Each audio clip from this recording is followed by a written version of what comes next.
আজকে আমরা পশ্চিমবঙ্গ প্রাথমিক শিক্ষা পর্ষদে এসেছিলাম।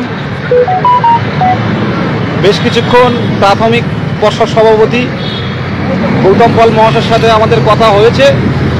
আমাদের মধ্যে আছেন ডায়মন্ড হারবার থেকে হাফিজুর রহমান লস্কর, আছেন সাইদুর নদিয়া থেকে, এবং আমাদের বড়হানগর থেকে অদিতি, তোমরা সবাই চিনে থাকবে। তো আজকে আমরা বেশ কিছুক্ষণ কথা বললাম আমাদের নিয়োগ এবং শূন্যপদ থেকে শুরু করে বর্তমান পরিস্থিতি সম্পর্কে বিভিন্ন কেসের আপডেট নিয়ে আমরা তুলে ধরলাম। তো তার সারমর্মটা সবাই একটু একটু করে বলছে, শেষে আমি বলে দেবো পরিষ্কারটা।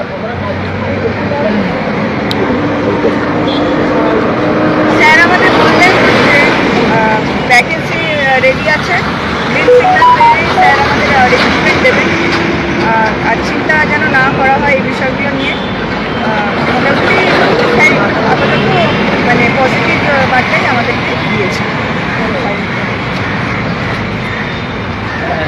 আজকে আমরা পর্ষদ সভাপতি স্যারের সঙ্গে কথা বলে আমরা খুবই আমাদের খুবই ভালো লাগলো। উনি আমাদের ফ্রেশ বলে দিলেন, একদম সলিডভাবে উনি বলে দিলেন যে আমি প্রস্তুত, বিকাশ ভবন থেকে পোস্ট আসলেই আমি 24 ঘন্টার মধ্যে আমি রিক্রুটমেন্ট প্রসেস শুরু করে দেবো। এ নিয়ে তোমাদের কোনো দুশ্চিন্তার কারণ নেই। তোমরা একটু দেখো ওই সাইটগুলো বিকাশ ভবন থেকে বা কোনো মুখ্যমন্ত্রীর কথা বলে ভালো করে যে এই পোস্টটা তোমরা যেদিন আনতে পারবে সেই দিন 24 ঘন্টার মধ্যে আমি নোটিফিকেশন জারি করে দেবো। আর কারও কোনো কিছু বাইশের কোনো চিন্তা নেই। হ্যাঁ, একদম উনি ফ্রেশ বলে দিলেন, হ্যাঁ, যে কোনো চিন্তা নেই। অতএব কেউ চিন্তা করবে না, কেউ ভয় পাবেন না।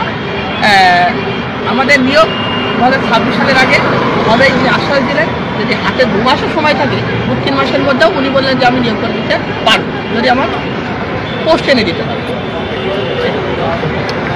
হ্যাঁ, নতুন করে বলার কিছু নেই। সাইদুল এবং অদিতি বলে দিল। আর আমরা এর আগে যা কিছু আলোচনা হয়েছিল, ওই ম্যাটারটা হলো ওবিসি ম্যাটার।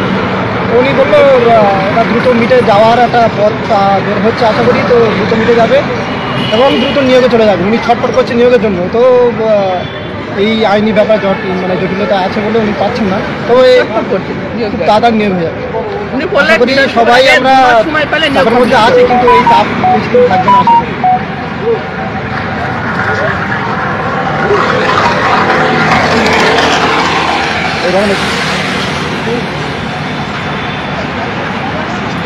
ব্যাপার হচ্ছে যেটা আজকে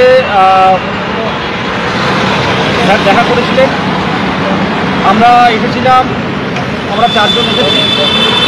2 জন রোজা ছিল আমাদের সাইদুর এবং রহমান। সেই টাইমটায় আমরা সভাপতির সাথে কথা বললাম, এই ফল আছে, তারা খেতেও পারে।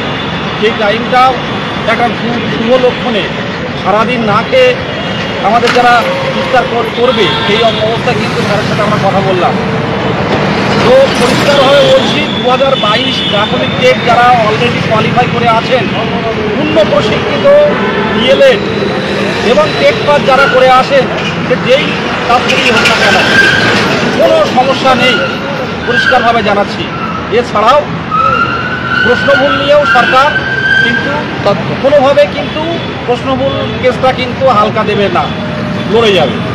2 গেল। 3 নাম্বার হচ্ছে 3 মাসের মধ্যে যে রিক্রুটমেন্ট হবে, ভ্যাকান্সি আসার পরপরই 3 মাসের মধ্যে 3 মাসের মধ্যে কিন্তু আমাদের পুরো প্রসেস কমপ্লিট করে দেবে।